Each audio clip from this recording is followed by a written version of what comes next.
हम्म।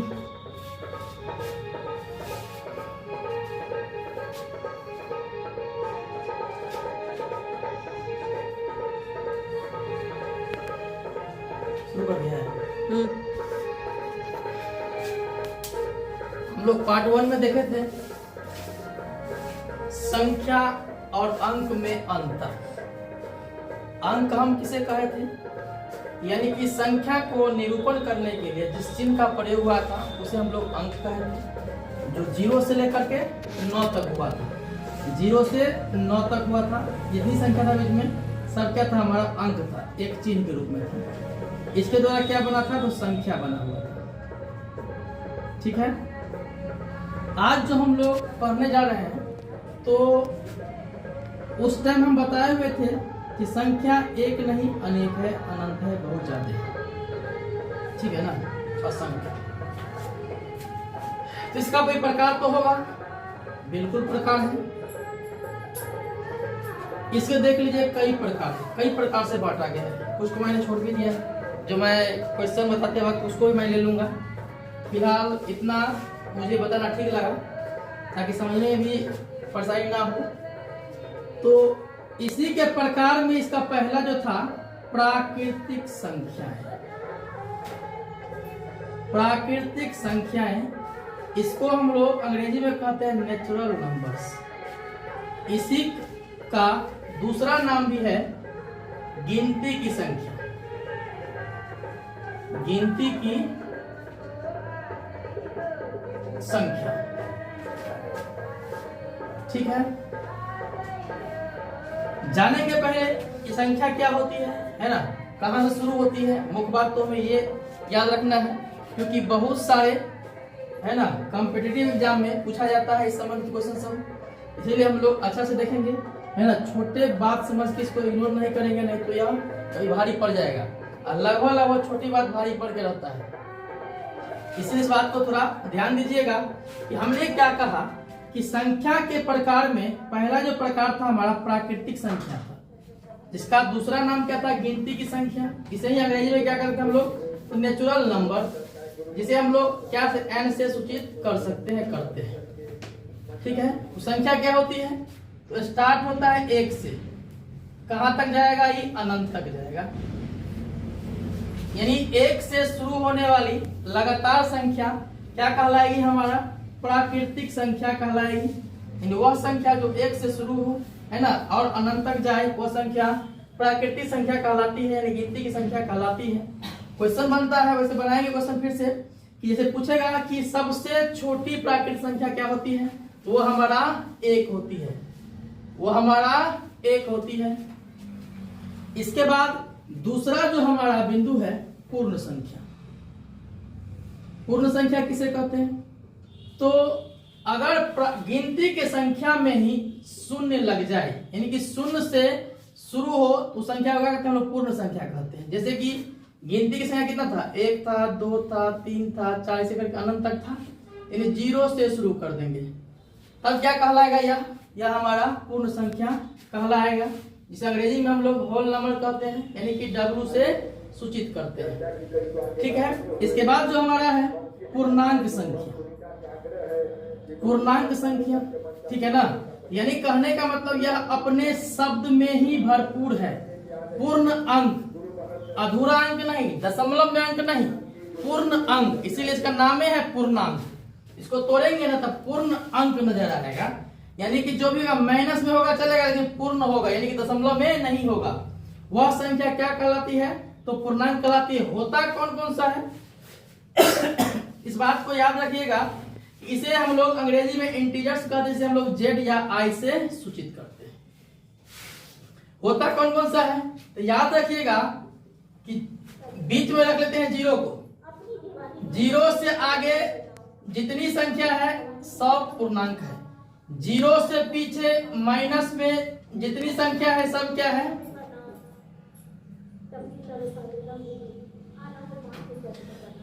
सब संख्या क्या है, तो हमारा पूर्णांक संख्या कहलाती है। यानी कहने का मतलब हम कह सकते हैं 0 से दाएं, 0 से बाएं जितनी संख्या होगा सब का सब क्या हो जाएगा, हमारा पूर्णांक संख्या हो जाएगी। दूसरी बात याद रखिएगा, अगर शॉर्ट में बोलना हो तो सीधा कह सकते हैं कि सभी धनात्मक और सभी ऋणात्मक और तथा शून्य ये सब क्या है हमारी, तो पूर्णांक संख्या है। ठीक है। अगला जो हमारा है परिमेय संख्या। ठीक है ना।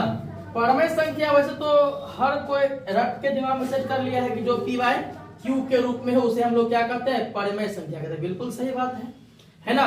जो इस बात को लोग इग्नोर करके चलते हैं, जो यही बात इग्नोर नहीं करना है ना, क्योंकि हमें जो भी कॉम्पिटिटिव एग्जाम होती है उसमें छोटी छोटी बातों का ख्याल रखा जाता है। ठीक है ना। याद रखिएगा कि परिमेय संख्या वो होगा तो ठीक है, पी बाय क्यू के ऊपर तो होगा, लेकिन क्यू मतलब क्या हम लोग बता रहे थे ना, पी बटे क्यू, इसका मतलब ये है अंश, ये क्या है, हर है। यानी कहने का मतलब कि हर कभी भी जीरो नहीं होना चाहिए, हर कभी भी जीरो नहीं होना चाहिए। इसीलिए यहाँ लिखा गया है जहां क्यू बराबर नहीं होगा जीरो, हर हाल में क्यू जीरो ना होगा। मुख्य मुद्दा इसका याद रखना है ना। जब ये जीरो हो जाएगा तब ये पूर्ण संख्या नहीं होगा। ठीक है ना। इस बात को ध्यान देना है, एनी टाइम नीचे हर में जीरो नहीं होगा, इस बात को ख्याल रखना है। छोटी बात है पर खतरनाक है। ठीक है। तो संख्या क्या क्या हो सकती है, तो पी बाय क्यू मतलब क्या, बट्टा में होगा, ऊपर भी कुछ होगा नीचे भी कुछ होगा। जैसे देखिए एक 5 है तो नजर आता होगा कुछ नहीं है, कुछ नहीं है तो नीचे में 1 है ना। तो पी बाय क्यू के रूप में तो हो गया ना। क्यू बराबर मतलब जीरो नहीं होना चाहिए, जीरो नहीं ना है, क्यू बराबर यहाँ 1 है, यहाँ 2 है, जीरो नहीं होना चाहिए, है ना। क्या 5/0 होगा, कभी नहीं होगा। क्यों नहीं होगा, तो क्यू बराबर यहाँ पे जीरो आ गया है, जबकि रूल क्या है, क्यू बराबर नहीं होना चाहिए जीरो, इसीलिए हमारा ये नहीं होगा। दशमलव में चलेगा, माइनस में भी चलेगा, लेकिन नीचे में कुछ ना कुछ होना चाहिए, मतलब जीरो नहीं होना चाहिए, मतलब ये सब कुछ होना चाहिए, चलेगा। ठीक है। इसके बाद हमारा है अपरिमेय संख्या। ठीक है ना। अपरिमेय संख्या को हम लोग अंग्रेजी में कहते हैं इरेशनल नंबर। ठीक है। देखते हैं अपरिमेय संख्या कौन सा होता है। तो हमें इसमें क्या होगा, तो कुछ कुछ बातों का याद रखना होगा। ठीक है। एक है हमारा √2 है। ठीक है। अगर रहता √4 तो क्या ये परिमेय संख्या होता, तो अपरिमेय संख्या होता, है ना। याद रखिएगा, हमने कहा क्या कि रूट में संख्या जो होगा उसका जो है ना वर्गमूल ना निकलेगा, है ना, सीधा सीधा तो समझेंगे वह कौन संख्या है, तो वो हमारा अपरिमेय संख्या है ना।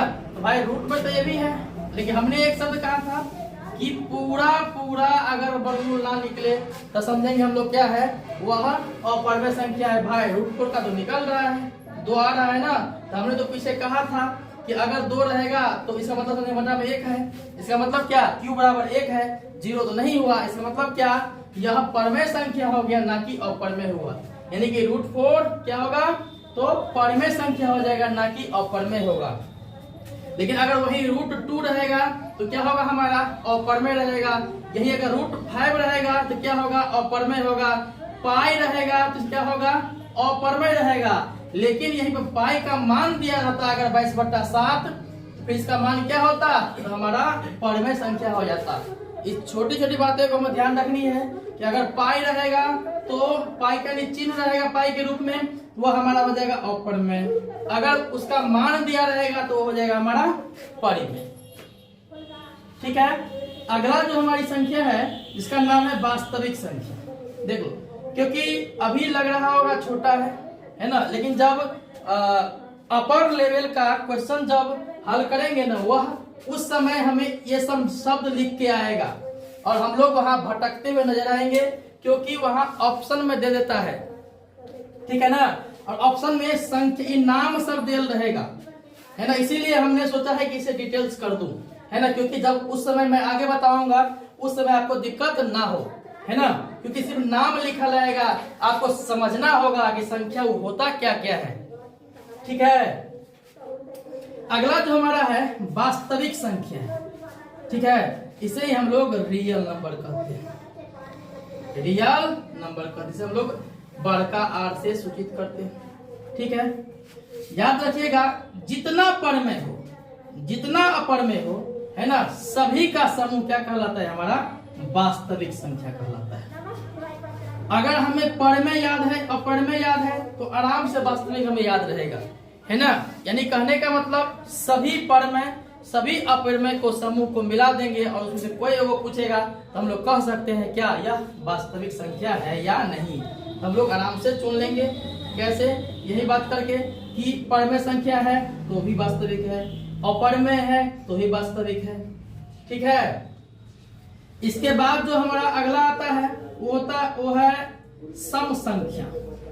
सम संख्या, ध्यान से देखिएगा कि सम संख्या को हम लोग अंग्रेजी में इवन नंबर कहते हैं, है ना। सम संख्या वह संख्या होती है जिसमें 2 से भाग लग जाए। 2 से भाग लग जाए वो हमारा संख्या क्या हो जाएगा? सम संख्या। जैसे 2, 4, 6, 8, 2 से भाग लग रहा है, इसका मतलब ये क्या है? तो सम संख्या हो जाएगा। ठीक है। इसके बाद जो अगला हमारा है विषम संख्या है, जिसे हम लोग ऑड नंबर कहते हैं। ठीक है। यह क्या होती है? जिसमें 2 से भाग ना लगे। जिसमें 2 से भाग ना लगे वह संख्या क्या कहलाती है? हमारा, है ना, विषम संख्या कहलाती है वो। लेकिन याद रखेगा शुरू कहां से होता है? 1 से। 1, 2 में तो लगे जा रहे हैं ना, 3, 5, 7, ठीक है ना। 8 नहीं 9 हो जाएगा, क्योंकि हमें विषम में क्या कहा है? सिर्फ 2 से भाग ना लगे। 9 में तो भाई 3 से लगा, 2 से नहीं लग रहा है, इसीलिए क्या होगा? 9 विषम संख्या हो जाएगा, है ना। कभी भी हम लोग आभाज में विषम में भटकते रहते हैं, इस बात को थोड़ा क्लियर कर लीजिएगा कि विषम संख्या वो होता है जिसमें 2 से भाग ना लगे, वह सभी संख्या क्या होता है? तो हमारा विषम संख्या कहलाती है ना। अगला जो हम लोग देख रहे हैं अभाज्य संख्या। ठीक है। अभाज्य संख्या को ही हम लोग क्या कहते हैं पता है? Prime number. इसी का दूसरा नाम है पता है? रूट संख्या। क्या नाम है इसका? रूट संख्या। पता है? इसी का नाम है मूल संख्या। भटकिएगा नहीं, है ना। अभाज्य संख्या का ही नाम है रूट संख्या और अभाज्य संख्या का ही नाम है मूल संख्या। अभाज्य संख्या को हम लोग कहते हैं प्राइम नंबर्स, है ना। हमें पहचानने योग्य बातें यहाँ पर है, क्योंकि बहुत ज्यादा कॉम्पिटिटिव एग्जाम में इसका क्वेश्चन बनता है और हम लोग कंफ्यूजन में रह जाते हैं, है ना। तो ध्यान दीजिएगा कि इसमें क्या कहा जाता है कि अभाज्य संख्या वह संख्या होती है जिसमें या तो स्वयं से भाग लगेगा या तो 1 से भाग लगेगा, इसके अलावा किसी से भाग नहीं लगेगा। वह संख्या क्या कहलाती है? हमारा अभाज्य संख्या कहलाती है। और ध्यान से देखेंगे तो कैसे समझेंगे भाई? तो मान के चलिए कि हमने लिखा 3, हमने लिखा 3, तो 3 का मतलब यही हुआ कि अभाज्य संख्या तब होगा जब या तो इसमें 3 से भाग लगे और या तो इसमें 1 से भाग लगे। इसके अलावा कोई चीज से भाग ना लगे तो हम लोग क्या कहेंगे? उसे हम अभाज्य संख्या कहेंगे, है ना।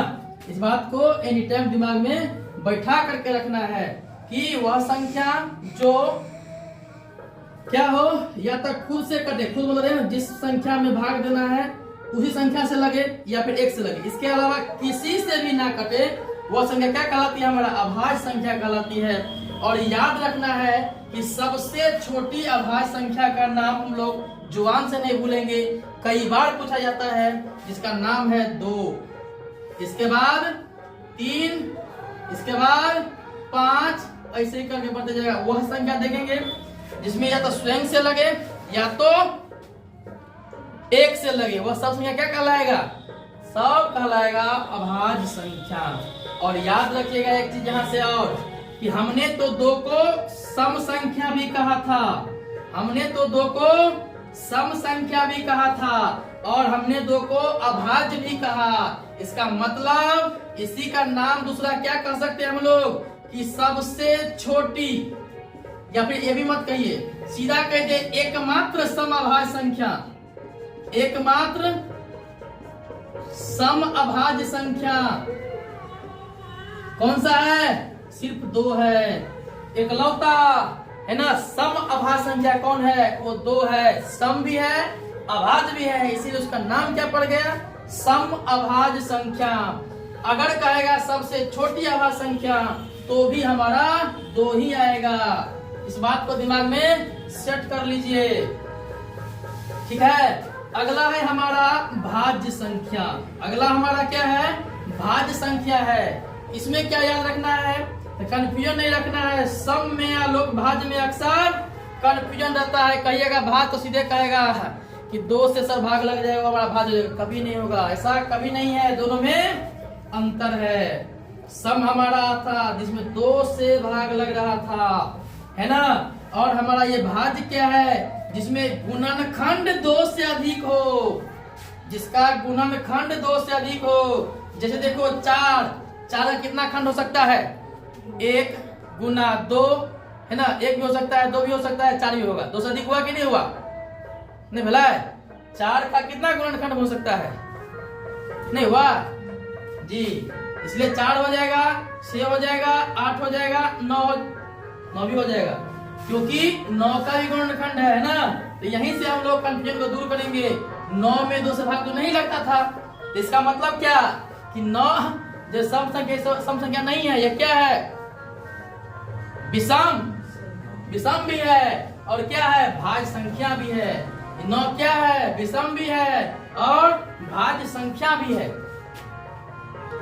ठीक है ना। इसके बाद हम लोग देखते हैं धनात्मक संख्या।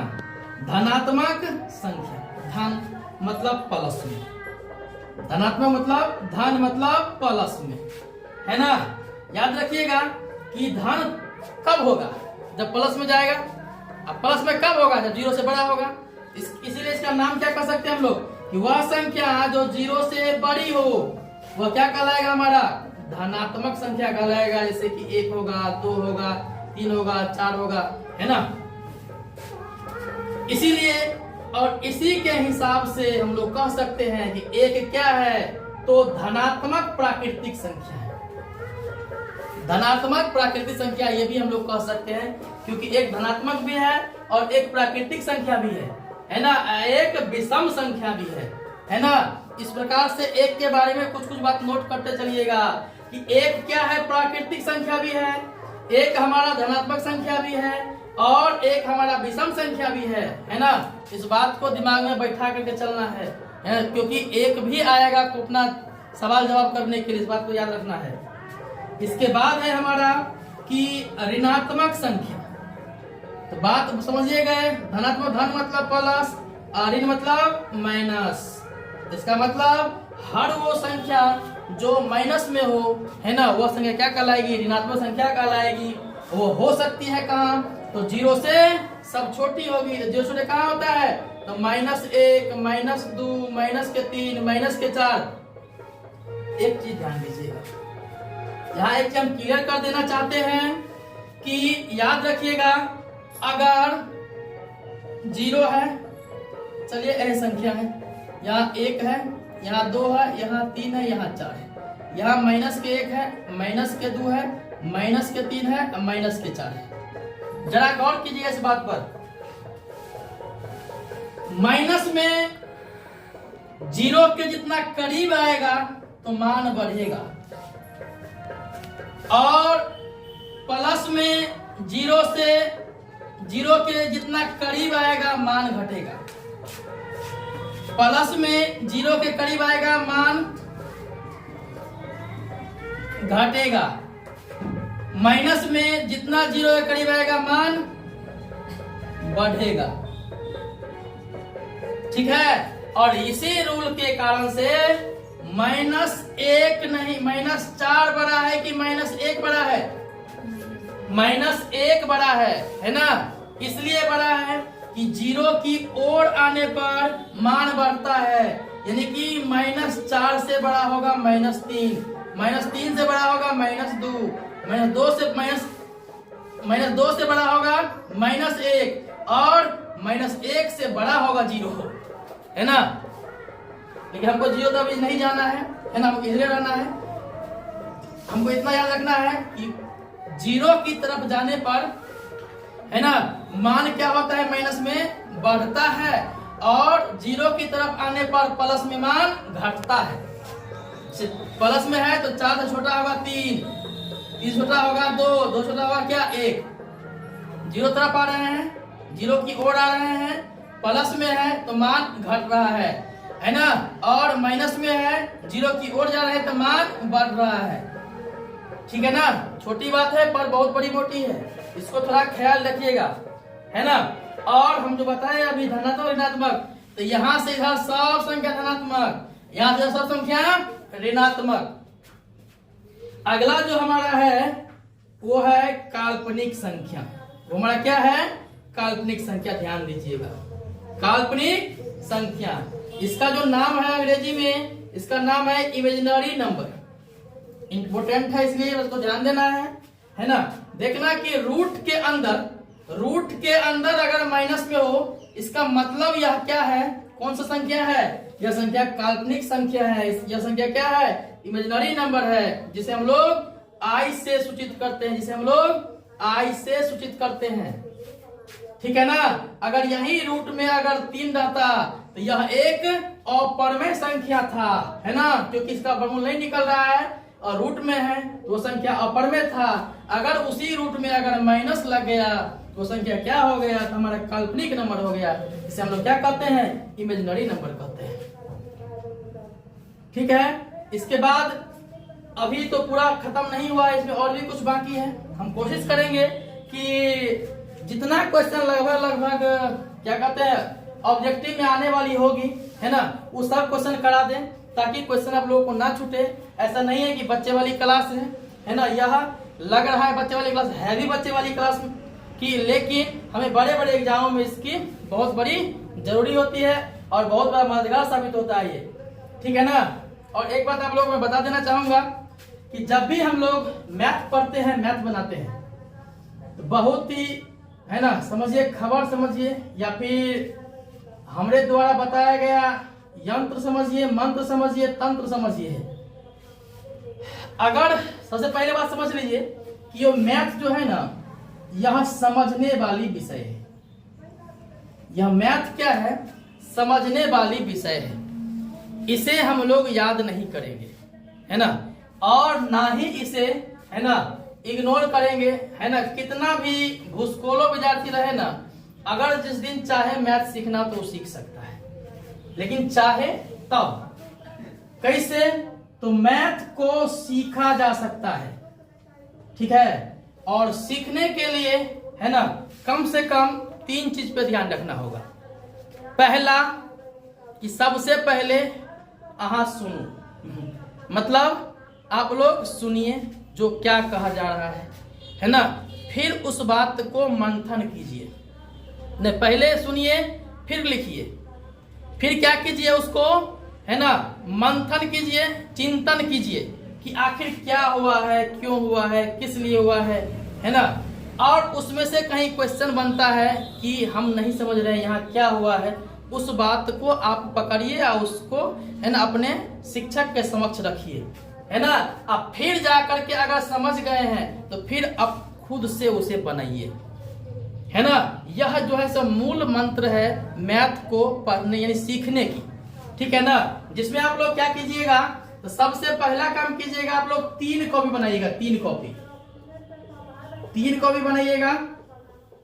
पहला कॉपी याद रहे, पहला कॉपी में हर वो चीज लिखिए जो हमारे नोट्स के लायक हो, है ना, जो हमारे टॉपिक के अंदर वो हमारे इंपॉर्टेंट चीज है ना, उसे आप नोट करिए, ठीक है ना। हो गया मेरा कैमरा माइनस हो गया था इसीलिए थोड़ा वीडियो डूब गया बीच में खैर कोई बात नहीं, मोबाइल से बनाने दिक्कत हो करेगा। ध्यान से देखिए कि मैंने क्या कहा कि मैथ को सीखना है। अगर वाकई में मैथ अपने कवरेज में करना चाहते हैं तो आप कम से कम ये जो मैंने अभी बताया वो विधि याद कर लीजिए कि कैसे हमें समझना है मैथ को। दूसरा प्रक्रिया क्या है, आप 3 कॉपी बना लीजिए, कम से कम आपके पास 3 कॉपी होना चाहिए, है ना। पहला कॉपी में इंपॉर्टेंट नोट्स बना लीजिए जो चैप्टर चल रहा है उस संबंधित, ठीक है। दूसरा में क्या कर लीजिए कि वह सब बिंदु नोट कीजिए जो बहुत ज्यादा उपयोगी चीज आता है, बार बार मैथ में उपयोग होता है, जैसे कि किसी परसेंट की वैल्यू या किसी पॉइंट की, दशमलव की मान, है ना। इस प्रकार से जो भी चीजें हैं, है ना, उसको या फिर कोई फार्मूला है ना, इसको आप इसमें नोट कर लीजिए। ठीक है, सेकंड नंबर कॉपी में पहला में क्या था, तो जो चैप्टर चल रहा है उससे संबंधित जो मुख्य टॉपिक थी उसे नोट कर लीजिए। और दूसरा में क्या करना है, तो जितनी मान होती है, जैसे परसेंट का मान क्या होता है, दशमलव का मान क्या होता है ना, यानी कि बट्टा में इसका मान कितना होगा, जो मुख्य बातें हैं उसे आप नोट कर लीजिए। इससे क्या होगा, तो एग्जाम मतलब बहुत सारे एग्जाम ऐसा होता है ना कि बहुत जल्दी आपको उसका हल निकालना होता है, और बहुत बात ऐसी होती है जो हम कैलकुलेशन करने देखिए आता तो रहता है लेकिन जल्दी करना रहता है, क्योंकि अगर सीजीएल लेवल की एग्जाम में हम लोग जाएंगे उसमें क्वेश्चन लंबा लंबा रहता है और बनाना बहुत कम समय में रहता है। उस वक्त में क्या होता है, तो गुना करने तो हमको आता है ना, लेकिन जल्दी अगर गुना करने भी आता है, अगर करने लगेगा तो टाइम लगेगा कुछ ना कुछ ना। अगर मान लीजिए चलिए कुछ मान आपको याद है, उसमें क्या होगा, तो तुरंत बन जाएगा ना। इसी के चलते दूसरा को भी बहुत मददगार साबित होगा, आपको पता रहेगा, आपका मतलब आपके पास याद रहेगा। जैसे कि आपको पता है कि अगर 10% का मान कितना होगा, तो आप तुरंत क्या कहते हैं, तो याद पर कहते हैं कितना होगा, 10 गुने 1/10 100 कितना होगा, ये 10 1/10 होगा ना। तो आपने निकाला तो इतना समय लग गया, अगर आप नोट कर लीजिएगा ना तो आपके सामने रहेगा 1/10 1/10, तो बहुत कम समय लगेगा, यानी समय की बचत होगी, है ना। तो ये काम दूसरी कॉपी आपको संभाल देगा। एक आप तीसरी कॉपी बना लीजिए, है ना, जिसे हम लोग क्या कहते हैं, रफ, हम लोग क्या कहते हैं, रफ। ठीक है ना, रफ कॉपी बना लीजिए, जितना घसना है घसिए, जितना घसना है घसिए। मैंने जो कहा था, क्या नियम बताया था मैं, कि सबसे पहले मैथ को पहले जो भी बताते हैं, है ना, उनसे पहले सुनिए, फिर क्या कीजिए, उस बात को लिखिए, है ना। अब फिर क्या कीजिए, उसको चिंतन कीजिए, उस पर चिंता कीजिए। चिंता मतलब मनन कीजिए, कहने का मतलब उसमें क्या हुआ है ना, खुद से दिमाग को रगड़िए, है ना। जैसे सिलौटी पे क्या कहते हैं उसको जी, लोढ़ी का, है ना, रगड़ेता, यानी उसी तरह आप रगड़िए उसको, दिमाग को उस कॉपी पर रगड़िए, क्या क्या हुआ है मामला, है ना। अगर बात को समझ जाते हैं ये हुआ है, तो वहीं तक नहीं रुकिए, उसको फिर से जो मैंने बताया तीसरा कॉपी, उसमें क्या कीजिए, इतना बार बनाइए कि वो आपके कब्जों में हो जाएगा। और एक ही बात याद रखिएगा, जब ये आपको बनाना आ गया, है ना, तो जो चीज पहले नहीं बनाया हुआ रहता है, आप किसी में से देख के उतारते हैं, अगर मान लेते हैं कि 80 सेकंड लगे आपको उतारने में, ठीक है, अगर यही चीज सीख जाइएगा ना तो आप 40 सेकंड में इसको कीजिएगा, है ना। अगर सीख जाइएगा तो 40 सेकंड में कीजिएगा।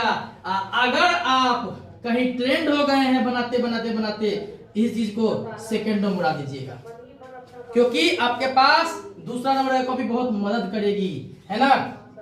अंक आएगा सामने में, आप उत्तर दे दीजिएगा, क्योंकि आपको मदद करते देखिएगा कौन, कॉपी नंबर 2। ठीक है, आगे एक बात अगला क्लास में देखेंगे, इतना ही तक रहने दीजिए।